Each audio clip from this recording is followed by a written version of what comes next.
وأحسن منك لم تر قط عيني وأجمل منك لم تلد النساء خلقت مبرأ من كل عيب خلقت مبرأ من كل عيب كأنك قد خلقت كما تشاء. كتاب أنزلناه إليك مبارك ليدبروا آياته وليتذكر أولو الألباب.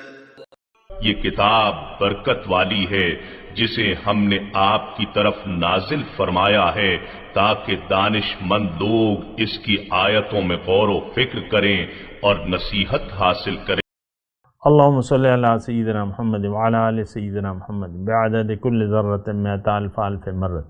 سامعین و ناظرین کرام، السلام علیکم ورحمۃ اللہ وبرکاتہ. سامعین کرام، سورہ مومنون درس نمبر 1548 اور آیت 12 سے 16، حصہ پنجم. آج کا موضوع، کیا ہمیں دنیا کا پکا دھوکہ لگ چکا ہے؟ اس کے ساتھ آج کے سبق کا آغاز کرتے ہیں. سب سے پہلے گزشتہ سبق کا اعادہ ہوگا. اعوذ باللہ من الشیطان الرجیم. پناہ مانگتا ہوں میں اللہ کی شیطان مردود سے. بسم اللہ الرحمن الرحیم. شروع اللہ کے نام سے جو بڑا مہربان نہایت رحم والا ہے. وَلَقَدْ خَلَقْنَا الْإِنسَانَ مِنْ سُلَالَةٍ مِّن طِينٍ. اور ہم نے انسان کو مٹی کے خلاصے سے پیدا کیا ہے. ثُمَّ جَعَلْنَاهُ نُطْفَةً فِي قَرَارٍ مَّكِينٍ. پھر اس کو ایک مضبوط اور محفوظ جگہ میں نطفہ بنا کر رکھا. ثم خلقنا النطفة علقة فخلقنا العلقة مضغة فخلقنا المضغة عظاما فكسونا العظام لحما ثم أنشأناه خلقا آخر فَتَبَارَكَ اللَّهُ أَحْسَنُ الْخَالِقِينَ. پھر نطفے کا لوتھڑا بنایا، پھر لوتھڑے کی بوٹی بنائی، پھر بوٹی کی ہڈیاں بنائیں، پھر ہڈیوں پر گوشت پوشت چڑھایا، پھر اس کو نئی صورت میں بنا دیا. تو خدا جو سب سے بہتر بنانے والا بڑا بابرکت ہے. ثُمَّ إِنَّكُمْ بَعْدَ ذَلِكَ لَمَيِّتُونَ. پھر اس کے بعد تم مر جاتے ہو. ثم انکم یوم القیامت تبعثون. پھر قیامت کے روز اٹھا کھڑے کیے جاؤ گے. سامعین کرام، سورہ مومنون آیت نمبر 12. وَلَقَدْ خَلَقْنَا الْإِنسَانَ، اور یقیناً ہم نے انسان کو بنایا ہے من سلالۃ من طین، مٹی کے خلاصے سے. ثم جعلناہ نطفۃ فی قرار مکین، پھر اسے ایک محفوظ جگہ ٹپکی ہوئی بوند میں تبدیل کر دیا. ثم خلقنا النطفۃ علقۃ، پھر ہم نے اس بوند کو لوتھڑے کی شکل دی. خون کا لوتھڑا، علقہ خون کا جمع وقوع. فخلقنا العلقۃ مضغہ، پھر لوتھڑے کو بوٹی بنا دیا. فخلقنا المضغۃ عظاما، پھر بوٹی کی ہڈیاں بنائیں. فکسونا العظام لحما، پھر ہڈیوں پر گوشت چڑھا دیا. ثم انشأناہ خلقا آخر، پھر اسے ایک دوسری ہی مخلوق بنا کھڑا کیا. فتبارک اللہ احسن الخالقین، پس بڑا ہی بابرکت ہے اللہ، تمام سب کاریگروں سے اچھا کاریگر ہے. ثم انکم بعد ذلک لمیتون، پھر اس کے بعد تم کو ضرور مرنا ہے. ثم انکم یوم القیامت تبعثون، پھر قیامت کے روز تم ضرور اٹھائے جاؤ گے۔ سامعین کرام، بہت اہم مضمون ہے، اور آج کا مضمون ثم انکم بعد ذالک لمیتون سے شروع ہو رہا ہے، اور یعنی مرنا ہے، جو پیدا ہوا ہے اس نے مرنا ہے۔ دیکھیں، یہ زندگی جو ہے یہ ایک سفر ہے پیدائش سے لے کر موت تک، لیکن اس کا ایک مقصد ہے۔ جو انسان اس مقصد کو نہیں جانتا تو وہ نقصان میں رہے گا۔ دیکھیں، سفر سے پہلے کوئی بھی دنیا میں آپ کوئی سفر بھی کریں تو سفر سے پہلے آپ کا ایک ارادہ ہوتا ہے، آپ نے ایک منزل طے کرنی ہوتی ہے، ایک منزل کا تعین کر کے پھر آپ اسی گاڑی میں بیٹھتے ہیں یا اس راستے پر چلتے ہیں۔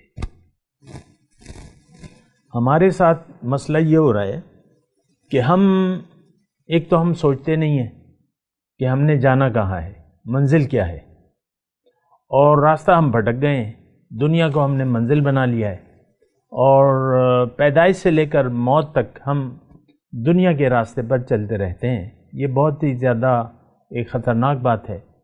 دیکھیں، میں نے آپ کو کہا ہے کہ اگر موت کے بعد دوبارہ زندگی نہ ہوتی اور قیامت نہ ہوتی اور جنت اور دوزخ نہ ہوتی تو پھر تو یہ رویہ ہماری یعنی سمجھ میں آتا ہے۔ اگر میں دوبارہ یہ جملہ کرتا، اگر ہم موت کے بعد زندگی نہ ہوتی، حشر نہ ہوتا، دوزخ اور جنت نہ ہوتی تو پھر تو یہ رویہ ٹھیک ہے، کوئی ایسی بات نہیں ہے۔ تو لیکن بات یہ نہیں ہے، جو کچھ کہا جا رہا ہے، جو قرآن میں ہے، اللہ کے وعدے ہیں، وہ یقیناً ضرور بالضرور پورے ہونے والے ہیں۔ یہ بات غلط ہے، یعنی ہم اپنے اعمال سے ایسا ظاہر کر رہے ہیں کہ سوائے دنیا کے ہمارا اور کوئی مقصود نہیں ہے، اور بالکل ہم نے ایک یقین حاصل کر لیا ہے دنیا کے بارے میں کہ دنیا ہی ہماری منزل ہے اور دنیا ہی ہماری کامیابی یا ناکامیابی کی جگہ ہے۔ آپ دیکھ لیں اپنی خواہشات کو، اپنی پریشانیوں کو، اپنی خوشی کو، اپنی توقعات کو، اپنی امیدوں کو، اپنے مستقبل کے منصوبوں کو، سارے کا تعلق جو ہے وہ ظاہر سے ہے۔ بالفعل ہم موت کو بھول کے زندگی گزار رہے ہیں۔ ہمارے خیال میں زندگی اگر ہے تو بس یہی ہے۔ کس کے خیال میں؟ آج مسلمانوں کے خیال میں۔ دیکھیں، ایک بات یعنی واضح ہے، اس میں کوئی زیادہ دلائل کی بھی ضرورت نہیں ہے۔ خواہشات نفس، اگر آپ اپنی مرضی زندگی جی رہے ہیں، اس کا مطلب یہ ہے کہ اللہ سے آپ پوچھنے کی ضرورت نہیں محسوس کر رہے۔ اس کا مطلب کیا ہے؟ اس کا مطلب یہ ہے کہ آپ کا دل اللہ کی یاد سے غافل ہے، اللہ سے آپ کا تعلق منقطع ہے، آپ اللہ سے کوئی رابطہ کرنا ہی نہیں چاہتے، کوئی سوال نہیں پوچھنا چاہتے، آپ عقل کو نہیں استعمال کر رہے، آپ ظاہر کو دیکھ رہے ہیں، باطن سے غافل ہے۔ یعلمون ظاہرا من الحیات الدنیا وہم عن الآخرۃ غافلون۔ یہ لوگ دنیا کے ظاہر کو تو جانتے ہیں لیکن حقیقت کو یہ یعنی باطن سے یہ غافل ہیں۔ مسئلہ جو ہے وہ ٹیڑھا ہے، مسئلہ ٹیڑھا ہے۔ اس وقت آج کا مسلمان جو ہے بھٹک گیا ہے، اور موت کے بعد کی زندگی پر ہمارا یقین بالکل نہیں ہے۔ اور میں جب یہ جملہ کہتا ہوں تو یہ تو بڑا خطرناک جملہ ہے، اگر یقین نہیں ہے، اس کا مطلب ہم نے وہ سارے سسٹم سے عملی طور پہ انکار کر دیا ہے جو اللہ تعالیٰ نے قائم کیا تھا۔ ثم انکم بعد ذالک لمیتون، اور ثم انکم یوم القیامت تبعثون، کہ قیامت کے دن میں تمہیں دوبارہ زندہ اٹھاؤں گا۔ وہ سسٹم اپنے عمل سے ہم نے جھٹلا دیا ہے۔ اور اگر آپ دیکھیں تو یوم جزا کو ہم جھٹلا کر زندگی گزار رہے ہیں۔ سورہ معون کی پہلی آیت ہمارے بارے میں ہے، ارأیت الذی یکذب بالدین، کیا دیکھا ہے تم نے اس شخص کو جو دین کو جھٹلاتا ہے۔ اب دین کے دونوں مطالب ہیں اور دونوں صحیح ہیں۔ دین روز جزا، دین طرز حیات، دونوں کے بارے میں ہمارا یقین نہیں ہے۔ طرز زندگی ہماری مرضی کا ہے، ہم نے اپنی مرضی سے اپنے اہداف کا تعین کر لیا ہے۔ ہمارا ہدف دنیا ہے۔ ہم نے اپنے بچوں کے منزل کے لیے ان کی دنیا منتخب کر لی ہے۔ ہر بچے کے ذہن میں ہم نے بٹھا دیا ہے کہ تم نے دنیا کا ٹٹو بننا ہے۔ آپ دیکھ لیں، آپ اپنے ذہن کو تو پڑھیں نا، اپنے ذہن کو پڑھیں، یہ کیا ہے؟ ذہن ہمارا یہ کہتا ہے کہ ان ہی الا حیاتنا الدنیا نموت و نحیا وما کننا بمبعوثین۔ یہ کافرانہ عقیدہ ہے قرآن میں۔ وقالوا ان ہی الا حیاتنا الدنیا، کہتے ہیں کہ یہ دنیا کی زندگی ہی اصل ہے، ہم پیدا ہو رہے ہیں اور مر رہے ہیں، نموت، مر رہے ہیں اور جی رہے ہیں، اس کے بعد تو کوئی زندگی نہیں۔ وما کننا بمبعوثین۔ اور افسوس سے یہ کہنا پڑتا ہے، دیکھیں آپ تھوڑا سا سوچیں تو، میں دیکھیں آپ سے بات کر رہا ہوں تو اس کا مطلب یہ ہے کہ آپ سے میں کچھ چند باتیں کرنا چاہتا ہوں، اور میری کوئی یہاں بیٹھنے کی وہ وجہ نہیں ہے، آپ کی میں ذہن کے دریچوں پر دستک دے رہا ہوں۔ اٹھو، دیکھو، سوچو، غور کرو۔ لیکن بات یہ ہے کہ ہم میں سے اکثریت کے دلوں پر تالے لگے ہوئے ہیں، اور ہر چیز کو ہم ایک روایتی طور پہ لیتے ہیں۔ اب میں آپ سے بات کر رہا ہوں، بہت سے لوگ میری باتیں درس شاید سنتے ہوں، لیکن وہ روایتی ہے، درس کا ٹائم ہو گیا، درس سن رہے ہیں، بس بات ختم ہوگی۔ لیکن اکثریت بھی یہی ہے، روایتی طور پہ اسلام ایک روایت بن گیا ہے، ایک رسم بن گیا ہے۔ آپ خود دیکھ لیں، رمضان کے مہینے میں لوگ بڑے جوش و خروش سے روزے رکھتے ہیں، لیکن روزے کے مقصد اسلام کو نہیں جانتے ہم، تو روزے کو کیا جاننا، کیا پہچاننا؟ اسلام کے مقصد سے ہم غافل ہیں۔ تو یہ ایک بڑی نازک صورتحال ہے، اس کو اگر آپ سوچیں تو زیادہ بہتر ہے، نہیں سوچیں تو پھر وہ آپ کی مرضی ہے لیکن نتائج کو آپ کو بھگتنا ہوگا۔ کوئی آپ کا اللہ کے مقابلے میں کوئی دوست و مددگار نہیں ہوگا۔ یہ امیدیں اور یہ آپ کی جو امیدیں ہیں آخرت کے متعلق، وَلَئِن رُدِدتُّ إِلَىٰ رَبِّي لَأَجِدَنَّ خَيْرًا مِّنْهَا مُنْقَلَبًا۔ قرآن میں ایک واقعہ ہے نا، ایک باغ کا مالک تھا، منکر دین کا انکار کرتا تھا، تو اس کے جو ساتھی تھا وہ اسے نصیحت کی باتیں کرتا تھا کہ وہ کہتا ہے نہیں، تم جو بات کہہ رہے ہو وہ غلط ہے، اور اگر میں گیا بھی بالفرض اپنے رب کے پاس تو جتنا اس نے مجھے یہاں پہ دیا ہے اس سے بہتر وہاں دے گا۔ دیکھیں مجھے اتنا دیا ہے، تمہیں کچھ بھی نہیں دیا، میں خوش و خرم زندگی گزار رہا ہوں۔ وَلَئِن رُدِدتُّ إِلَىٰ رَبِّي، اگر بالفرض، تو یہ اگر بالفرض تو ہمارا بس وہ ہے جنت کہ ہم اپنے آپ کو ٹھیکیدار سمجھتے ہیں، اور میں مطلب بہت سے دین کو بیان کرنے والے ہمیں لوریاں دے دے کر سلاتے ہیں کہ تم نے کلمہ پڑھ لیا ہے، اب بے فکر ہو جاؤ۔ کوئی عجیب سی صورتحال ہے، یعنی جو دین کے بیان کرنے والے لوگ ہیں وہ بھی آپ کو لوریاں سنا کے اور ادھر ادھر کی باتیں کر کے آپ کو سلا دیتے ہیں کہ جاگو نہیں، سو جاؤ، بس تم ٹھیکیدار ہو جنت کے، تم نے جانا ہی جانا ہے۔ یہ ہم دیکھیں، ہم عام لوگوں کی سوچ ہے۔ اول تو یوم آخرت پر ہمارا یقین ذرہ برابر بھی نہیں ہے، اور اس کے بعد جو ہے ہم نے تصورات قائم کر لیے ہیں کہ حضور صلی اللہ علیہ وسلم شفاعت کریں گے اور اللہ تعالیٰ بخشش کرے گا۔ یہ ہمارے تصورات ہیں، ہاں ہوگا، بخشش بھی ہوگی اور حضور شفاعت بھی کریں گے، لیکن کس کی؟ گناہگار مومنوں کی۔ ہمارا تو سرے سے ایمان ہی نہیں ہے، میں تو آپ کو پورے یقین سے کہہ رہا ہوں، ایک ذرہ ایمان کا نہیں ہے۔ دیکھیں ایمان کو، کسی چیز کو آپ دیکھیں گے تو پھر مانیں گے نا، یعنی جانیں گے کسی چیز کے بارے میں۔ یعنی کوئی انسان ڈبے میں ایک کوئی چیز بند کر کے لاتا ہے اور اپنے دوست کو کہتا ہے کہ بھئی اس میں 2 لاکھ روپے کا تحفہ ہے اس ڈبے میں، لیکن وہ کہتا ہے مجھے دیکھوں گا تو میں یقین کروں گا، یہ تو تم کہہ رہے ہو۔ تو ہمارا یہ خالی خولی یقین ہے، ہم کہتے ہیں ہم تو جو نظر آ رہا ہے اس پر ہمارا یقین ہے، جو نظر نہیں آ رہا اس پہ ہمارا یقین نہیں ہے، ہم زبان سے نہیں کہتے، اپنے عمل سے ایسے کہتے ہیں۔ تو بہرحال دیکھیں یہ بڑی ایک نازک صورتحال ہے، اس کو آپ نے دیکھنا ہوگا۔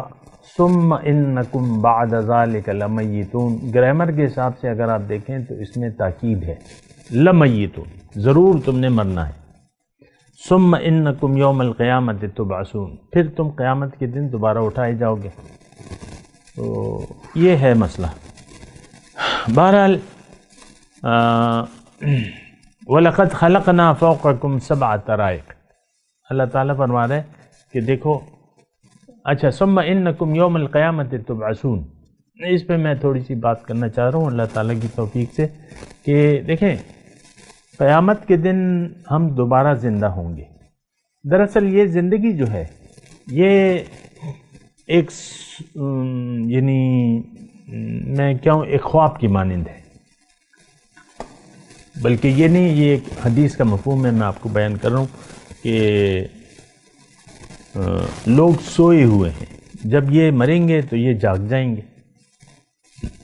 اگر آپ دیکھیں تو ایک لحاظ سے انسان یعنی حقیقت میں تو انسان ہمارے اندر ہے نا، انسان وہ ہے، یعنی میں وہ ہوں جو نظر آپ کو نہیں آ رہا، جو نظر آ رہا ہوں یہ حقیقت میں تو اس مکان میں میں رہ رہا ہوں۔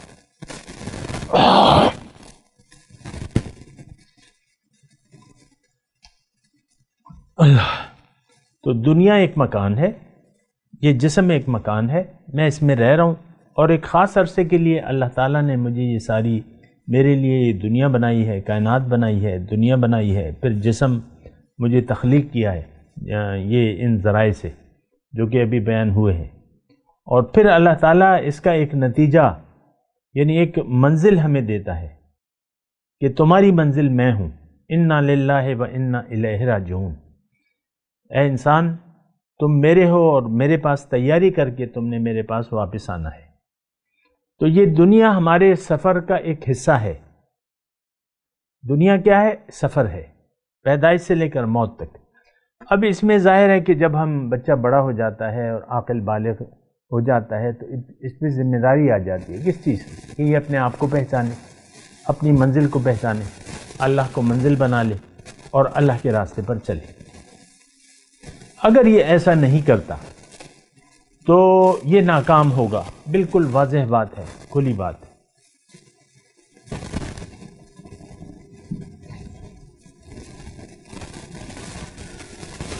تو ہم تو دیکھیں غفلت کی زندگی گزار رہے ہیں، اور یہ ایک بہت، میں آپ کو کہہ رہا ہوں بار بار، یہ ایک بہت خطرناک روش ہے جو ہم نے اپنائی ہوئی ہے۔ دیکھیں یہ میں اکثر آپ کو کہتا بھی رہتا ہوں کہ ہم ہر انسان دوزخ کے گڑھے کے کنارے پیدا ہوتا ہے۔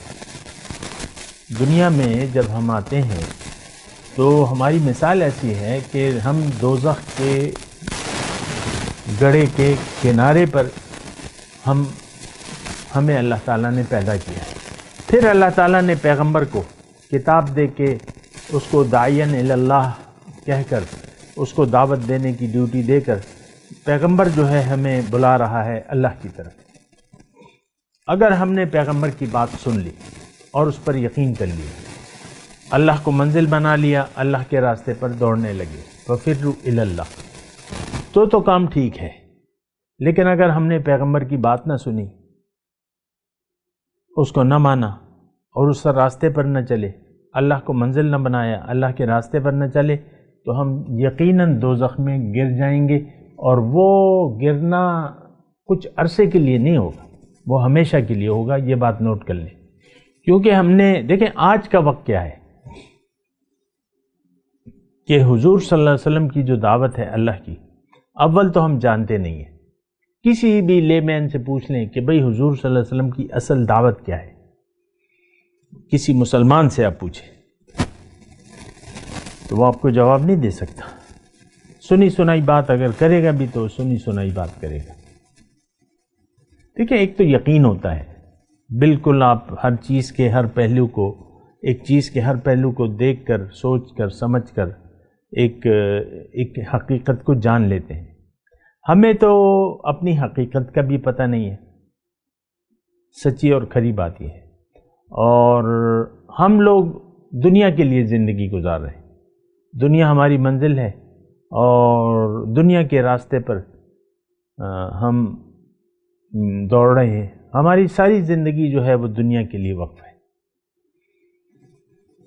یہ بہت افسوس سے میں کہہ رہا ہوں یہ الفاظ، کوئی مجھے خوشی تو نہیں ہو رہی، لیکن ایک برائی ہے، ایک جرم ہے جو ہم کر رہے ہیں، ایک بغاوت ہے. تو خیر، میں آپ سے یہ کہہ رہا تھا کہ دوزخ کے گڑھے کے کنارے ہر انسان پیدا ہوتا ہے. میں دیکھیں آپ سے ذاتی طور پہ مخاطب ہوں، آپ کی ذات کے حساب سے. آپ نے کبھی یہ احساس کیا ہے کہ میں دوزخ کے گڑھے کے کنارے پر ہوں؟ نہیں کیا، کوئی بھی نہیں کرتا. لیکن حقیقت یہ ہے، دیکھیں میں آپ کو بات بتاؤں کہ انسان، یہ نفس امارہ جو ہے یہ ہم پر سوار ہوتا ہے ابتدائی حالت میں. میں یہ تھوڑا سا آپ کو وضاحت کروں اس کی. ہم پر نفس امارہ سوار ہوتا ہے. آپ دیکھ لیں 2 سال کا بچہ ہے، 3 سال کا بچہ، جب تک یہ کہتا ہے میری مانو، میری خواہشات پوری کرو، بچہ کہتا ہے، مچلتا ہے یہ وہ، یعنی اس کی خواہشات.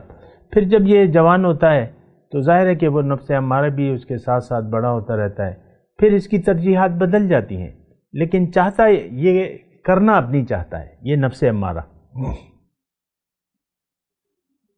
اس کی تو اصلاح کی ضرورت ہے، نفس امارہ کی اصلاح کی ضرورت ہے. آپ یہ نہیں کہہ سکتے میرے پاس نفس امارہ نہیں ہے.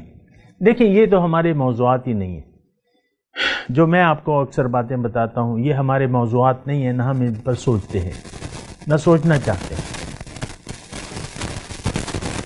اور بہرحال تو سوچنا تو چاہیے کہ بھئی، تو میں آپ کو وہ دوزخ کے گڑھے کے کنارے کی بات کر رہا تھا. تو آج کا انسان جو ہے وہ نفس امارہ، ظاہر ہے کہ یہ تو اللہ نے نظام ایسا بنایا ہے کہ نفس امارہ ہمارے ساتھ لگا دیا ہے. اور حضور صلی اللہ علیہ وسلم نے اس کے بارے میں فرمایا ہے کہ اعد عدوک نفسک الذی بین جنبیک، کہ تمہارا دشمن نمبر 1 تمہارا نفس ہے جو تمہارے پہلو کے اندر ہے. تو آپ نہیں کہہ سکتے کہ میرا نفس امارہ نہیں ہے. تو قرآن میں ہے ان النفس لامارۃ بالسوء. قرآن آپ کو اللہ سے دور لے جانے کی سوچتا ہے یا خواہشات کرتا ہے. اکثر دیکھیں ذاتی طور پہ، دیکھیں آپ سے ذاتی طور پہ مخاطب ہوں. ہم سب اپنی مرضی جینا چاہتے ہیں، کسی کے سامنے جھکنا نہیں چاہتے. عاجزی، تضرع، خواہ کہ وہ اللہ ہی کیوں نہ ہو. یہ بھی میں آپ کو بتاؤں، جھکنا، خشیت، تضرع، یہ ہم نہیں چاہتے. تو نصیحت تو پھر کام ہی نہیں کرتی. انما تنذر من اتبع الذکر وخشی الرحمن بالغیب. آپ تو محض ان لوگوں کو ڈر سنا سکتے ہیں جو نصیحت کی پیروی کرے اور رحمان سے بن دیکھے ڈرے. تو وہ خشیت جو ہے، یہ آپ دیکھ لیں ہمارے دل میں دوزخ کا اور اللہ کے عذاب کا کوئی ڈر نہیں. اس بات کو تو تھوڑا محسوس کریں. بہرحال میں آپ کو وہ نفس امارہ کی بات کر رہا تھا اور دوزخ کے گڑھے کے کنارے کی بات کر رہا تھا. ہم میں سے ہر شخص دوزخ کے گڑھے کے کنارے پر پیدا ہوتا ہے، کیونکہ اس کے پاس نفس امارہ ہوتا ہے. اور یہ پھر نفس امارہ، یہ آپ یہ نہیں دیکھیں، میں آپ سے یہ کہہ رہا ہوں کہ آپ خود اپنے نفس کا جائزہ لیں کیا یہ اپنی مرضی زندگی گزارنا نہیں چاہتا؟ بالکل چاہتا ہے۔ کیا یہ اللہ کے سامنے جھکنا نہیں چاہتا؟ نہیں چاہتا۔ آپ دیکھ لیں ہماری تمام زندگی، اول تو یہ جھکنا جو ہے یہ ہم اس کو سمجھتے نہیں ہیں کہ اصل اسلام یہ ہے، سر جھکا دینا۔ اسلام میں یعنی اسلام اصل میں یہ ہے، بلا من اسلم وجہہ للہ وہو محسن فلہ اجرہ عند ربہ ولا خوف علیہم ولا هم يحزنون۔ جس نے اپنا سر جھکا دیا اللہ کے سامنے تو اس کے لیے اجر ہے، اور ان پر نہ کوئی خوف ہے نہ کوئی غم ہے۔ تو دوزخ کے گڑھے کے کنارے پر ہم ہیں اور اس پر رہنا چاہتے ہیں۔ اور اگر میں آپ کو وضاحت سے ایک بات کہوں کہ ہم دوزخ ہمیں مطلوب ہے، جنت ہمیں مطلوب نہیں ہے، ایک کلیئر بات میں آپ کو کہوں۔ اور دوزخ دیکھیں، دوزخ کیا ہے؟ یہ دنیا دوزخ ہے، لعنت ہے۔ اگر اللہ کی یاد سے ہم نے منہ موڑ لیا تو یہ دنیا جو ہے یہ ہمارے لیے دوزخ کا سامان کافی ہے۔ حل من مزید، حل من مزید کی صدائیں آپ بلند کرتے رہتے ہیں نا، اور چاہیے اور چاہیے اور چاہیے۔ تو بہرحال دیکھیں اب کرنا کیا ہوگا ہمیں؟ ہم نے پیغمبر کی آواز پر لبیک کہنا ہوگا، اللہ کی آواز پر لبیک کہنا ہوگا۔ اور لبیک وہی ترانہ حاجی کا، لبیک اللہم لبیک لبیک لا شریک لک لبیک ان الحمد والنعمت لک والملک لا شریک لک۔ اے اللہ میں حاضر ہوں، تو مجھے بلا رہا ہے، میں حاضر ہوں، ساری تعریفیں تو تیرے لیے ہیں، تیرا تو کوئی شریک نہیں، میں حاضر ہوں۔ ان الحمد والنعمت لک لک والملک، بادشاہی تیری ہے، ساری تعریفیں تیری ہیں، میں تیرا بندہ ہوں، میں حاضر ہوں۔ یہ لبیک ہم نے نہ کہا ہے، نہ اس کے مدعا کو ہم سمجھتے ہیں۔ بس وہاں حاجی جا کے چند ایک نعرے مان لیتا ہے، اور وہاں پھر آپ دیکھ لیں حج کے مہینوں میں لبیک کی صدائیں ریڈیو ٹی وی سے آتی رہتی ہیں، بس سارا ایک رسم رہ گئی ہے۔ وہ حضور صلی اللہ علیہ وسلم کی حدیث میں آپ کو اکثر سناتا رہتا ہوں کہ لوگوں پر ایک زمانہ ایسا آئے گا کہ اسلام کا صرف نام رہ جائے گا اور قرآن کا صرف رسم الخط رہ جائے گا۔ مساجد آباد ہوں گی، ہدایت سے خالی ہوں گی، آسمان کی چھت کے نیچے شریر ترین لوگ اس دور کے علماء ہوں گے، فتنہ ان میں سے اٹھے گا اور ان میں واپس لوٹے گا۔ ہاں تو آپ دیکھ لیں، مطلب یہ ہے کہ یہ ایک بڑی نازک صورتحال ہے۔ بہرحال خلاصہ کلام یہ ہے کہ اپنے آپ کو آگ کے گڑھے سے بچا لیں، اور اس کا طریقہ کیا ہے کہ اللہ کی جو دعوت آپ کو مل رہی ہے پیغمبر کی طرف سے، داعیاً الی اللہ باذنہ وسراجا منیرا قل ھذہ سبیلی ادعو الی اللہ، تو وہ اس دعوت پر آپ لبیک کہہ دیں۔ کیسے کہیں؟ مقامی طور پہ ایک رہنما کو تلاش کریں جو آ کے آپ کی رہنمائی کرے، دین کو عملی طور پر قبول کرنے کے لیے آپ کی رہنمائی کرے، اس کو تلاش کریں، اللہ سے بیعت کریں، اس کی میں تشریح کر چکا ہوں، اور پھر اللہ کے راستے پر دوڑنے لگیں۔ یہی نجات کا راستہ یہ ہے، باقی تو پھر دوزخ ہے۔ آج کا مسلمان واضح طور پہ میں آپ سے کہہ رہا ہوں کہ یہ دوزخ کو اس نے پسند کر لیا ہے عملی طور پہ۔ دیکھیں، دنیا کو اگر آپ نے پسند کر لیا بطور مقصود، محبوب اور مطلوب، اس کا مطلب یہ ہے کہ آپ دوزخ میں گرنے کے لیے راضی ہو گئے، دستخط کر دیا آپ نے۔ فَأَعْرِضْ عَمَّنْ تَوَلَّىٰ عَنْ ذِكْرِنَا وَلَمْ يُرِدْ إِلَّا الْحَيَاةَ الدُّنْيَا، اس شخص سے اپنا رخ انور پھیر لیجئے جو پھر گیا میری یاد سے، اب یہ نہیں چاہتا صرف دنیا ہی کی زندگی۔ ان کا مبلغ علم یہی ہے۔ تو بہرحال یہ ایک بہت نازک صورتحال ہے کہ ہم نے اللہ کو چھوڑ کے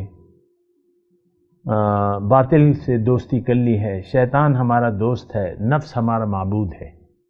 اس پہ آپ سوچیں، میں تلاوت کرتا ہوں، میرے ساتھ دہرائیے۔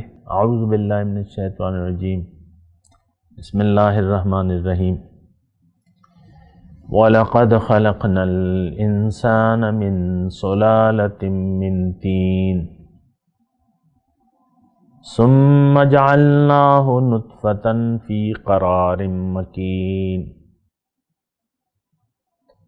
ثُمَّ خَلَقْنَا النُّطْفَةَ عَلَقَةً فَخَلَقْنَا الْعَلَقَةَ مُضْغَةً فخلقنا المضغة عظاما فكسونا العظام لحما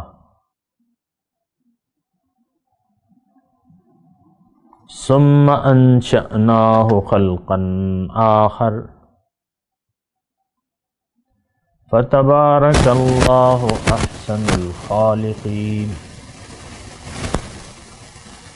ثم إنكم بعد ذلك لميتون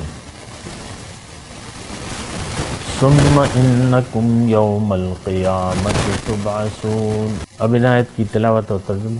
اعوذ باللہ من الشیطان الرجیم۔ پناہ مانگتا ہوں میں اللہ کی شیطان مردود سے۔ بسم اللہ الرحمن الرحیم۔ شروع اللہ کے نام سے جو بڑا مہربان نہایت رحم والا ہے۔ وَلَقَدْ خَلَقْنَا الْإِنسَانَ مِنْ سُلَالَةٍ مِّنْ طِينٍ، اور ہم نے انسان کو مٹی کے خلاصے سے پیدا کیا ہے۔ ثُمَّ جَعَلْنَاهُ نُطْفَةً فِي قَرَارٍ مَّكِينٍ، پھر اس کو ایک مضبوط اور محفوظ جگہ میں نطفہ بنا کر رکھا۔ ثم خلقنا النطفة علقة فخلقنا العلقة مضغة فخلقنا المضغة عظاما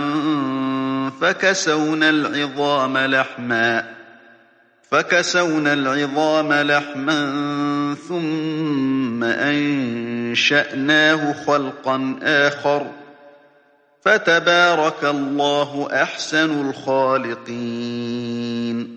پھر نطفے کا لوتھڑا بنایا، پھر لوتھڑے کی بوٹی بنائی، پھر بوٹی کی ہڈیاں بنائیں، پھر ہڈیوں پر گوشت پوشت چڑھایا، پھر اس کو نئی صورت میں بنا دیا، تو خدا جو سب سے بہتر بنانے والا بڑا بابرکت ہے۔ ثم انکم بعد ذلك لمیتون، پھر اس کے بعد تم مر جاتے ہو۔ ثم انکم یوم القیامت تبعثون، پھر قیامت کے روز اٹھا کھڑے کیے جاؤ گے۔ اس کے ساتھ ہی آج کے درس کا وقت اختتام کو پہنچا۔ اگلے درس میں انشاءاللہ ملاقات ہوگی۔ وآخر دعوانا ان الحمد للہ رب العالمین۔ مولایا صلی وسلم دائما ابدا علی حبیبک خیر الخلق کلہم۔